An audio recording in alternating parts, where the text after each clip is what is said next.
melawai. Terima kasih Anda kembali di Kompas Siang. Saudara Wakil Presiden Republik Indonesia Gibran Rakabuming Raka mengunjungi Pasar Badung, Bali. Kunjungan ini dilakukan untuk memantau langsung ketersediaan stok pangan dan harga kebutuhan pokok menjelang libur panjang dan hari besar keagamaan.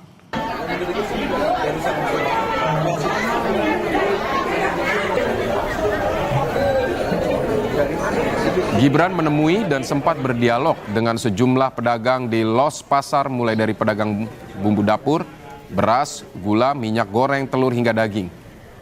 Gibran sengaja turun ke pasar untuk mendapatkan informasi pasokan barang dan perkembangan harga yang ada di pasar tradisional terbesar di Denpasar, Bali ini.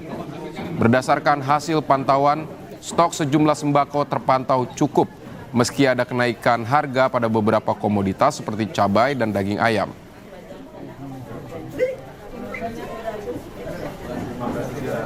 Beliau cuma meminta subsidi yang diberikan itu biar merata. Kalau merata juga unit Sukajaya tidak mampu dia. Tapi sekarang kita perhatikan ada dua hal sana. Kita akan keliling gantian nanti diberikan.